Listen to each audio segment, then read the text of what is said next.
Hey guys, it's Cindy, and it is Tuesday, which is one day late from my Averill Park market update. I am doing the Averill Park market updates on the usually the first Monday of the month.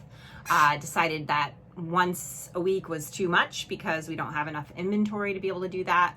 And I promised you guys last month in December that I was going to do a yearly recap to find out what has happened in the Averill Park School District, which means all of the regions that serve the Averill Park School District. How has the pricing gone in 2020 versus 2019? What have we seen given this kind of crazy year?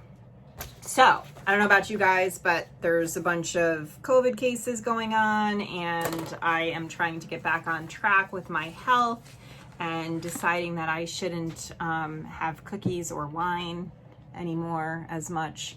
So it's been a little challenging, and it was the first day back to work yesterday. So here I am on Tuesday evening. The 2020 Averill Park School District Market Year in Review. That's what we're going to talk about right now. So in 2020, there were 229 single-family homes that were sold in the district. Now, that does not include for sale by owners or inter-family transfers or homes that were not in our multiple listing service. But that's what I have access to. So 229 single-family homes were sold in the Averill Park School District. So that could be Brunswick, it could be Sand Lake, it could be Wine and Skill, it could be West Sand Lake. You know how it is if you live out this way and you're following this market. The lowest price home was an older farmhouse type house on 3 acres up on Plank Road that sold for $21,000. Warnings about being very careful going in there, so it was pretty rough. It'll be interesting to see with what happens with whoever bought it and what they do to it. The highest priced house that sold in the Averill Park School District was a 6,200 square foot mansion on 8.5 acres in the town of Sand Lake. It didn't have any lake access or anything real special other than being on 8.5 acres and being 6,200 square feet. It was a relatively new house, about 16 years old. And it was listed at $1.25 million. It sold for $1.225. So that is a pretty impressive sale for Sand Lake. Pretty impressive sale for sure. It did have a lovely in-law suite that was just as nice as a lot nicer than a lot of regular homes. And it was a cool piece of property. So that was the highest priced home. The median days on market in 2020 was 19 days. Only 19 days from the minute that your house hits the multiple listing service, hits the advertising, and for it to go under contract. The median list price was $269,900 and the median sale price was $269,500. So only $400 in difference there, which means that most people got their asking price or more than their asking price. Yes, there will be some houses that sold for less than the asking price, but we're talking about the median, so we're taking the middle part of that. So right on the money with list price to sale price ratio. Now, in year 2019, which is pre-COVID, still an excellent market, there were 26 median days on the market. So we had 19 this past year, 26 median days on the market. Median list price, though, this is where it gets exciting. The median list price in 2019 was $229,900. The median sale price, $228,250. So again, not a big difference. A lot of people getting their asking price or very close to it, sometimes over the asking price. But what that tells us is that the average prices are up $39,000. So the average sales price in 1 year, and this is COVID related, folks, up $39,000 in Averill Park School District.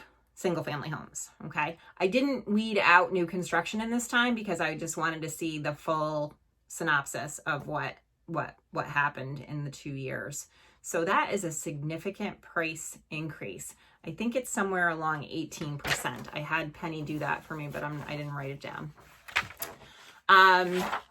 So Capital region wide, just for some perspective, Capital region wide, the approximately increase in terms of homes 7%. This is according to Sterling Homes, which is a local appraisal outfit here. They did a recap for the region, which included Albany, Rensselaer, Saratoga, Schenectady, Warren, Washington, Fulton, and Montgomery counties. And I don't believe he broke it down into single families only. So he did the combined median sale price was $218 in 2019. It rose up to $232.5 in 2020. And that's the whole greater capital region. That's a 7% increase. So that's also very significant. So if you're thinking about putting your money somewhere for a year, putting it in real estate is not a bad idea. 7% return. And that is going to continue, folks. So the number of days on market was 15 days in 2020. This is capital region wide versus 25 days. So he's saying that is a 40% decrease in the days on market over the year. So things are going well real estate wise for sure. And I don't expect that that's going to stop. Even, larger homes are still going to be selling. They're still going to be in demand. I know we're getting a vaccine, but people are not going to forget the fact that they had to quarantine and that they need more space. People are not going to feel comfortable about going out to gyms and working at the office. There's still going to be a lot of working from home, a lot of telecommuting, and there's still going to be a lot of people who want home office space. They want to move their extended family in with them, and they want to be able to have home office space. 2 home office spaces would actually be ideal for most families today.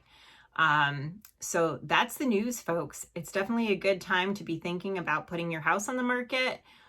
People are looking now. There's a super lack of inventory, and if you are thinking about doing it, the sooner the better, because the demand is really high and the interest rates are still super low. So that's the news in Averill Park. If you have any questions, please feel free to message me. Reach me via email at cindysoldanotheronone@gmail.com, or you can text me or call me at 518-496-1299. Have an awesome Tuesday evening. Be safe.